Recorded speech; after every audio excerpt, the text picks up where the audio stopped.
Hi,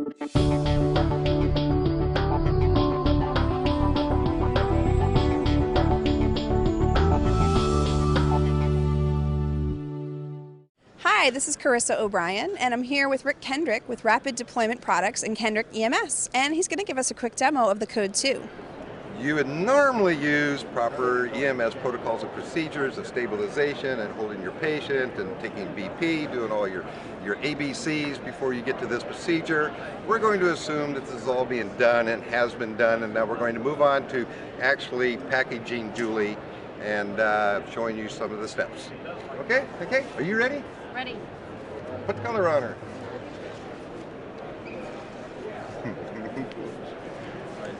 Smile, Tommy. We're good. You can do it. Yeah. You can do it.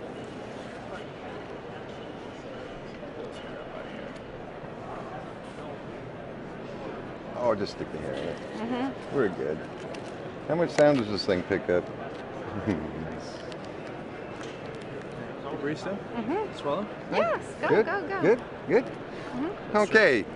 In a normal procedure, my biggest caution that I give to people is that once you put the collar on, the person maintaining stability of the head and neck continues to hold their head and neck, and you don't let go of it. But Jason, my assistant, I need him to do other things, so we're going to let Julie's head go. But keep in mind, there is a rescuer there holding onto her head. The K.O.D.E. is easy enough. If you put it on the ground, you get a little dog ear, you put your foot on it. And particularly for short people, but I am tall enough to be able to get it out of here. You just lift it up, it comes right out of the bag. Often I watch people fight with it, and that's really how easy it is. Take the piece parts out.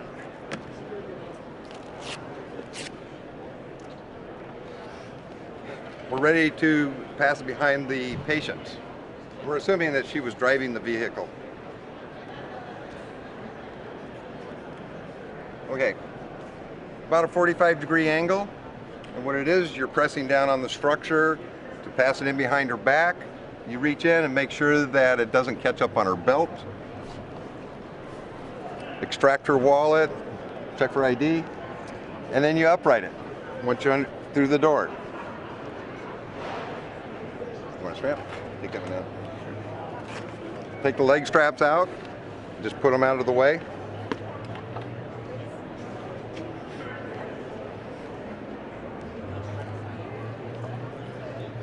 You wrap the side pieces around your patient. And here's one of the most critical points that you need to keep track of and not forget, is that you now lift it up until you see it snug up under the armpits and the shoulders begin to almost shrug. Because, sidebar, you see it's right up under the armpit. This is the lifting point that you would normally pick up your patient. So this is your lift point. If this is snug up under the armpit, then you'll be able to use these handles to move your patient. Nice deodorant. Thanks. You're welcome. You take the middle or yellow strap.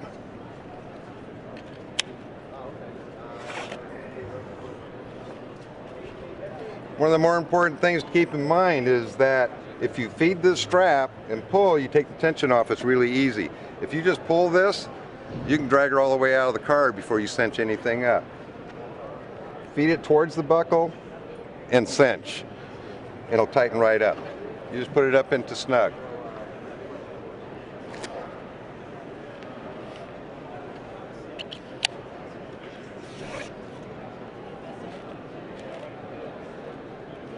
Okay. Are we okay? Assistant? We're good. We're doing good? We're good. Okay. Now what we're going to do is place the leg straps. There's another critical area that most people miss. You put it under the leg and you seesaw back and forth. Now here's what gets lost when you're doing in training. When you're training in a classroom, there's certain portions, particularly on a female, these are zones, no-go zones. You don't want to touch their derriere, you don't want to touch their breasts, there's things you don't want to touch. So quite often, because I'm afraid to touch it, you leave the strap way outside the thigh. This is what happens when you lay the patient down. They stay in a dying cockroach position. Their legs are up in the air. Treat the training as though you were in the field. You're actually working on a patient. So now you're working the strap. You keep sliding this until you have your finger in the crack. Between the butt cheeks here, you got your thumb in there, and you're straight up the middle. And then the strap comes back and attaches. You want to get that one, Jason? Yep, sure. So here's a question that comes up quite often about whether you go back to the same side or you crisscross in the groin. Well, if you came right up the middle, it really doesn't matter. They're both in the same spot at this moment. It really doesn't matter whether you go back same side or you crisscross in the middle, because it's right in the middle. Okay, because I mildly erred, forgot to put our patient all the way back, we're going to have to pad behind her head because we're not going to be able to push her all the way back. How we doing, Jason? Doing good. Okay. Very good. Want to bring the flapper in? Sure. Okay.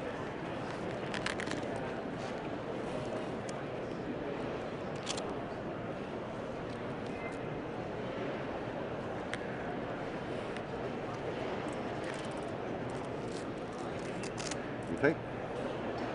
So how does it feel? Feels Okay. good. Actually, I'm very comfortable. I feel very safe.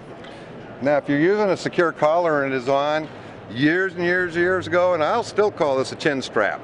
We quit doing chin straps because they were afraid that a patient that became ill and wanted to vomit, they wouldn't be able to get their mouth open. That's totally wrong. Well, part of it is they used to go up, used to put the chin strap on like this. Yes, it would hold the mouth shut. But then if you come back horizontal and you're coming through where the hinge of the mandible here, they're going to be able to open their mouth. But also if you're using a good stiff collar and it's on properly, you come around the collar and you're actually attaching the collar to the device. Now, you notice a change on this K.O.D.E, a little bit different, is that we have these top flaps. You can turn them back independently for women that are a little more large up top. Or you can leave them out. You can turn the bottom ones back for if they're pregnant. There are so many different ways that you can strap, but this gives you some of the versatility. I'm going to turn that first one in. Sure. Now what we're trying to do is give her a little extra stability without compromising. This should enhance you nicely. There we go. Okay. Now what we've done is we've used all of the straps. And if we had a lot of time, we'd backtrack a little bit and I would show you how you could do this for a rapid extrication type evolution. But we have the gurney and the long spine board waiting outside the vehicle. We're ready to move. We go back, recheck the straps, because see, as soon as you start putting extra straps on, they loosen, retighten. Get the leg straps. Okay. Reset. Around here. Grab that one. Got this one? You got the handle? You got the handle? Handle? Handle. Okay. Turn her. Just turn. Okay. You rotate your patient. Feet under her knee. Now, if you watch this very closely, and you do this in class a couple of times, we're going to lay her back, keep her suspended above the seat. If you put the long spine board, top of the long spine board to the far side of the seat, her head will go exactly where it needs to be on the board. So all we're going to do is lift the legs, let the head down. Okay? Head is positioned on the spine board where it needs to go. We didn't vertically lift her. We didn't rotate her lower spine. She's now laying on the backboard ready to go out of the car. Okay, let's stand her upright. Legs down. What I was talking about earlier, these are those leg straps that people say are too tight to use. If I was actually doing a vertical lift, I would have to retighten the leg straps. But you've got to come through the midline, right through the middle, so they'll loosen up. That's the basics of K.O.D.E application. Fantastic.